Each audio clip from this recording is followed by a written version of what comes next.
ఆరంభమున ప్రథమమైన దానిగా నన్ను కలుగజేసును అని వాక్యాన్ని చూపించారు.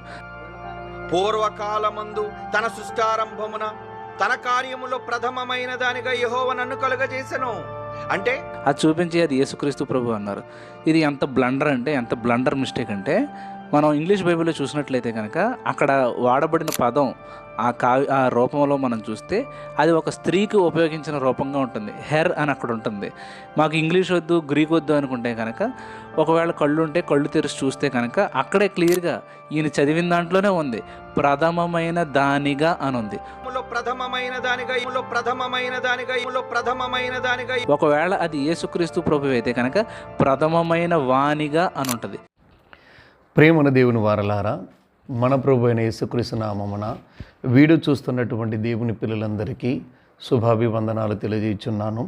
ప్రియులారా, ఈ మధ్యకాలంలో కుక్కలు జింపినటువంటి ఇస్తరాకుల వలె ఛానల్ అన్నవి పుట్టగొడుగుల్లాగా విస్తరించిపోయినాయి. ఏమండి, ఒక ఛానల్ ఉంది, ఆ తమ్ముని పేరు ఏంటిదో మనకు తెలియదు, కానీ బైబిల్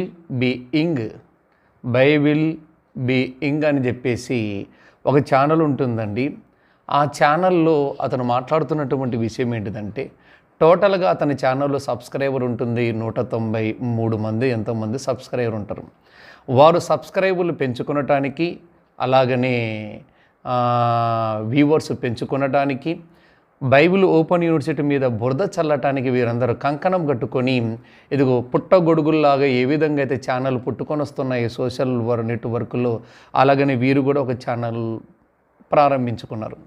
ఎవరికి పడితే వారు ఛానల్ ప్రారంభించుకోవటం, బైబిల్ లేని చెప్పటం, విచ్చలవిడిగా బోధ చేయటం. బైబిల్ చెప్పింది ఏం తెలుసా, మీరు అనేకులు బోధకులు కాకూడదు, ఎందుకంటే మనం అనేకమైన విషయంలో దారి తొలగిపోతున్నాం మన దేవుడు చెబుతుంటున్నప్పుడు వీళ్ళు మేము బోధకులం అయిపోతున్నాము, మాకు జ్ఞానం వచ్చిందని ప్రసన్న మీదనే భిన్నంగా మాట్లాడుతున్నటువంటి మూర్ఖులండి ఈ పిల్ల బోధకులు. వీళ్ళని నేనంట పిల్ల బోధకులు అంటాను. పిల్ల బోధకులు ఉంటారు, కానీ పెద్దవాడు కానీ మెచ్యూర్గా మాట్లాడతారు. వీళ్ళందరూ శిశువులు, కిడ్స్ అంట మేమైతే. ఏమండి, ఈ కిడ్స్ అనబడుతున్న వ్యక్తి ప్రసన్న బాబు గారు చెప్పినటువంటి సామెతల గ్రంథం 8వ అధ్యాయంలో అది తప్పు చెప్పాడు. అలాగనే పప్పులు కాలేశాడు, కాదు తప్పులో కాలేశాడు అంటున్నాడు. తప్పులో కాలేసింది నువ్వు. నీకు బైబిల్ జ్ఞానంలో రాయబడిన మాటలు కానివ్వండి, ఓనామాలైన ఇంతకు నీకు వచ్చా? అది పక్కన పెట్టు, కనీసం తెలుగు గ్రామర్ అయినా నీకు వచ్చా? తమ్ముడు చిటికన్నా నీకు తెలుగు గ్రామర్ వచ్చా? బైబిల్ ఓపెన్ యూనివర్సిటీ మీద అనటానికి నీకు అంత ధైర్యం ఎక్కడిది? ఈ రోజున ప్రతి వారు యూనివర్సిటీ మీద పడేసి వ్యూవర్స్ పెంచుకోవటము, ఛానల్ రేటు పెంచుకోవటము, ఏమండి అలాగనే వాళ్ళు సబ్స్క్రైబర్ పెంచుకోవటానికి ప్లాన్ వేస్తున్నారు. వీళ్ళందరినీ ఏమంటారు తెలుసా అండి, పుట్టగొడుగులాగా వచ్చినటువంటి ఛానల్స్. అలాగనే వీరందరూ ఎవరంటే త్రిత్వవాదులు అంటున్నారు. అలాగనే ప్రియులారా, మరొక విషయం, అలీబాబాకు 40 మంది దొంగలంట. ఈ 40 మంది దొంగలు కలిసి ఏం చేశారంటే 40 ఊరులను పంచుకున్నారు. అరే నీదొక ఊరు. అలాగనే ఈ సోషల్ నెట్వర్క్ను కూడా ఎలా ఉందంటే 40 మంది దొంగలు కాదండి, 100 మంది దొంగలు పడ్డారు ఈ సోషల్ నెట్వర్క్లో. గనక ఈ సోషల్ నెట్వర్క్ ఒకటి ఉన్నది గనకనే దొంగలందరూ ప్రచారం చేసుకుంటూ పోతుండే ఎవరికి పడితే వాళ్ళు. గనక ఇలా కిడ్స్ అనబడుతున్న వ్యక్తికి నేను సమాధానం ఇస్తా. ప్రసన్న గారు చెప్పినటువంటి వాక్యంలో ఏమాత్రం తప్పు లేదు, కానీ నువ్వు వివరించటానికి నీకు చేత కాకుండానే తప్పుపడుతున్నావు. నువ్వు ఒక మాట అన్నావు, ఏంటి తెలుసా? ఇంగ్లీషులో సామెతల గ్రంథం 8వ అధ్యాయంలో వ్రాయబడిన మాట నువ్వు ఇంగ్లీష్ బైబుల్ అంటున్నావు కదా, అసలు ఇంగ్లీష్ బైబుల్ అని అలా లేదు, నువ్వు ఎలా చూపించావు సి అని? ఇంగ్లీష్ బైబుల్ సి అని ఉందా? పనికి మాలవాడ, నీకు బైబిల్ గ్రంథం తెలుసా? మళ్ళీ బైబిల్ ఓపెన్ యూనివర్సిటీ అనబడుతున్న వారు కుక్కలని, బైబిల్ ఓపెన్ యూనివర్సిటీ వాళ్ళు నక్కలని నువ్వు టైటిల్ పెట్టుకున్నావు కదా. నేను నీకు ఇచ్చిన టైటిల్ తెలుసా? ముసుగు దొంగలు మీరంతా, అలీబాబాకు సంబంధించిన దొంగలు మీరంతా. అలీబాబాకు సంబంధించిన దొంగలందరికీ నేను చెబుతున్న హెచ్చరిక ఏంటిదో తెలుసా? బైబిల్లో వ్రాయబడిన మాటలు నేను మీకు ఎత్తు చూపిస్తా, చూడండి, మీరు ఆశ్చర్యపోతారు. అలాగనే నీకు కనువిప్పు కలిగించాలని ఈ వీడియో తయారు చేస్తున్నావు. ఓ చిటికన్నా నువ్వు చూస్తున్నావు అనుకుంటే ఈ వీడియో, ఓ పిల్లవాడా, కిడ్స్, నీకు బైబిల్ గ్రంథం పట్ల కానీ, అలాగనే తెలుగు నిఘంటుకు సంబంధించినటువంటి విషయంలో కానీ అనుభవ జ్ఞానం అన్నది నీకు లేదని అర్థమైపోయింది. ఇంగ్లీష్ బైబిల్లో ఏముందో ప్రియులారా నేను చదువుతా, మీరు దయచేసి చక్కగా వినవలసిందిగా కోరుచున్నా. Proverbs proverbs chapter 8:22. Proverbs chapter 8:22.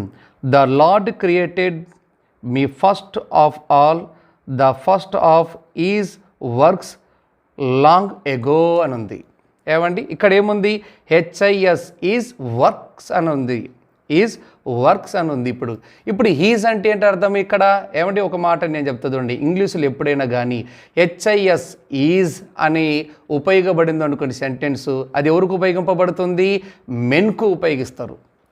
HE he, HIS is అన్నటువంటి పదాలు మెన్కు ఉపయోగిస్తారండి. మెన్కు HIS ఈజ్ కానివ్వండి, HE హీ కానివ్వండి, మెన్స్కు ఉపయోగిస్తారనమాట. అంటే పురుషునికి సంబంధించిన పదాలు అవి. అలాగనే ఒక స్త్రీకి ఇంగ్లీషులో పదాలు ఉపయోగించుతున్నప్పుడు women, WOMAN women, WOMAN women. అలాగనే HER హర్ అని ఉపయోగించారనుకోండి, ఆడ SHEC అని ఉపయోగిస్తారు. ఉమెన్ అనబడుతున్నటువంటి వారికి వస్తున్నట్టు పదాలు ఏంటి అంటే HER హర్, SHEC ఉమెన్కు ఉపయోగిస్తారండి. అలాగే మెన్ అనున్నటువంటి వారికి ఉపయోగించిన పదాలు ఏంటి తెలుసా? HIS ఈజ్, తర్వాత HE హీ అని ఉపయోగిస్తారు. ఇక్కడ ఏముంది ఇంగ్లీష్ బైబిల్లో? Proverbs chapter 8:22. The lord created me first of all, the first of his works long ago. HIS is ఉంది. HIS ఈజ్ అంటే అర్థం ఏంటిది? ఇక్కడ మెన్ అని అర్థం. ఇప్పుడు చెప్పు చిటికన్నా, ఓ చిటికన్నా, బైబిల్ బీయింగ్ అనబడుతున్నటువంటి ఛానల్లో అనబడుతున్నటువంటి ఒక కిడ్స్కి నేను చెబుతున్నా. ఇక్కడ బైబిల్ ఏం రాయబడింది? ఇక్కడ ప్రొవర్బ్స్ చాప్టర్ 8:22లో ఏం రాయబడింది? ఇక్కడ HIS హీజ్ అని రాయబడింది. హీజ్ అంటే అర్థం ఏంటిది? ఇక్కడ సి అని రాయబడలేదు, కలిపింది. ఎక్కడ ఏ బైబిల్ గ్రంథం నువ్వు తీసుకొని చదువుతున్నావు? ఏ బైబిల్ గ్రంథాన్ని, ఇంగ్లీషుకు సంబంధించిన బైబిల్ గ్రంథాన్ని తీసుకొని చదువుతున్నావు? మరొక మాట నువ్వు అంటుంది తెలుసా? మాకు ఇంగ్లీషు వద్దు, మాకు గ్రీకు వద్దు అంటున్నారు కదా. తెలుగులో నువ్వు చూపిస్తానన్నావు కదా నీవు. తెలుగులో నేను చదువుతున్నా, అది కూడా చదువుతావు చూడు. ఇప్పుడు దాకా నీకు ఇంగ్లీషులో చూపించాను కదా, తెలుగులో చూపిస్తా. చిటికన్నా ముసుగు దొంగ విను నువ్వు బైబిల్ గ్రంథాన్ని భాగం. సామెతల గ్రంథం 8వ అధ్యాయం 22వ వచనం ప్రియులారా, 22వ వచనం. పూర్వకాలమందు తన సృష్టి ఆరంభమున తన కార్యములలో ప్రథమమైన దానిగా యెహోవా నన్ను కలగజేసెను. ప్రథమమైన దానిగా యెహోవా నన్ను కలగజేసే. ప్రథమమైన దానిగా యెహోవా కలగజేసి అంటే ప్రథమమైన దానిగా అని పట్టుకొని నువ్వేమన్నావు? స్త్రీలింగం అన్నావు. ప్రథమమైన దానిగా అనగానే స్త్రీలింగం అన్నాడు.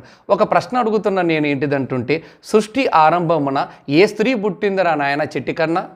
సృష్టి ఆరంభమున ఏ స్త్రీ పుట్టిందో నాకు చెప్పు, ఆ స్త్రీ పేరు చెప్పు అంటే సృష్టి ఆరంభమున దేవుడు స్త్రీని తయారు చేసుకున్నాడంటే ఇంకా అది ఎక్కడికో వెళ్ళిపోతుంది సందర్భం. నీకు బ్రెయిన్ పనిచేస్తుందా? నీకు దిమాక్ ఏమన్నా బాగుంటుందా? ఎవర్రా బాబు మీరంతా అలీబాబా దొంగలాగా దాపరమైపోయినారు ఛానళ్ళల్లో. యూనివర్సిటీ మీద ఎలా పడిపోతున్నారు మీరంతా? ప్రసన్న బాబు గారు చెప్పినటువంటి వాక్యములు ఎక్కడ తప్పు ఉందో చెప్పు నీవు. బుద్ధిహీనుడా, చిట్టికన్నా, బాలుడవు, నీకు ఇంకా బైబిల్ గ్రంథం పట్ల విచార జ్ఞానం లేదు. ఇక్కడ ఏమంటుండే? ఇక్కడ ప్రథమమైన దానిగానే స్త్రీలింగం అని అర్థమా? సృష్టి ఆరంభం అంటే ఏంటిది? సృష్టి ఆరంభం ఇక్కడ పూర్వకాలము తన సృష్టి ఆరంభమున తన కార్యములు ప్రథమమైన దానికి యెహోవా నన్ను కలుగజేసెను. అనాది కాలము మొదటి నుండి భూమి ఉత్పత్తి కాలమునకు పూర్వము నేను నియమింపబడితిని. అంటే భూమికి ఉత్పత్తి కలగక మునుపు, సృష్టి ఆరంభము జరగక మునుపు నేను కలిగి తిని, నేను పుట్టి తిని అంటున్నాడు. మళ్ళీ ఇక్కడ ఏంటిదంటే పుట్టి తిన అంటే అర్థం ఏంటిదంటే వీళ్ళు చాలా బాధపడతారు కదా, త్రిత్వవాదులు. పుట్టి తినంటే ఒప్పుకోరు. ప్రథమమైన దానిగానే స్త్రీలింగం కలుపుతున్నారు. ప్రథమమైన దానిగా అని ఎందుకు ఉపయోగించాడంటే దాంట్లో చదువుకో. సామెతల గ్రంథం 8వ అధ్యాయం 30వ వచనములో ఇస్తున్నాడు. ఇక్కడ నేను అని యొద్ద ప్రధాన శిల్పినై అనుదినము సంతోషించుచు ప్రథమమైన దానిగా అంటే శిల్పకారిగా యేసుక్రీస్తు ప్రభువారు ప్రథమమైన వాడుగా ఉన్నాడు కనుకనే శిల్పకారుడిగా యేసుక్రీస్తు ప్రభువు ప్రథమమైన దానిగా ఉన్నాడు గనుకనే, ప్రథమమైన దానిగా యేసుక్రీస్తు ప్రభువు శిల్పకారుడు ఉన్నాడు గనుకనే దాని అని ఉపయోగించండి. అక్కడ దాని అని ఉపయోగించండు. దాని అంటే అర్థం ఏంటిది? ఇక్కడ ఒక శిల్పం అన్నది నిలబడి ఉంటున్నప్పుడు ఆ శిల్పానికి పెట్టబడుతున్న పేరే దాని. ప్రథమమైనటువంటి దానిగా ఒక శిల్పాన్ని చెక్కుతున్నప్పుడు శిల్పకారుడు ఆ శిల్పానికి పెడుతున్నటువంటి పేరు ఏంటో తెలుసా? దానిని నేను చెక్కితిని, దానికి రూపమిచ్చితిని, దానిని నేను చెక్కితిని, దానిని నేను కలగజేసి తిని. ఇవన్నీ తెలుగుకు సంబంధించినటువంటి పదాలు. గ్రామర్ తెలియాలి ముఖ్యంగా. బైబిల్ గ్రంథములు తెలుగుకు సంబంధించిన మాటలు చెబుతూ ఉంటున్నప్పుడు గ్రామర్ నీకు పరిపూర్ణంగా తెలిసి ఉంటేనే నువ్వు మాట్లాడాలి. గ్రామర్ తెలియకుండా నువ్వు ఇష్టం వచ్చిన మాట్లాడుతున్నా ఎలా అవుతుంది నా చిటికన్నా? చెప్పు నువ్వు. ఇక్కడ ప్రథమమైన దానిగా అని ఉపయోగించడానికి దాని ఏంటిది? ఒక శిల్పాన్ని ఒక శిల్పకారుడు చెక్కుతూ ఉంటున్నప్పుడు దానిని నేను చెక్కితిని, దానికి నేను రూపమిచ్చి తిని, దానిని నేను కలగజేసి తిని అంటారు. దానిని అంటారు కానీ ఆ శిల్పాన్ని అతను వాడు అంటారా? బుర్ర ఏమైనా పనిచేస్తుందా నీకు? ఇంగ్లీషు బైబుల్ ఏమో HIS ఈజ్ అని ఉంది. ఈజ్ అనే పదం అని దేనికి ఉపయోగిస్తారు? మెన్కు ఉపయోగిస్తారు. నువ్వేం చూపించుచున్నావు నీ వీడియోలలో?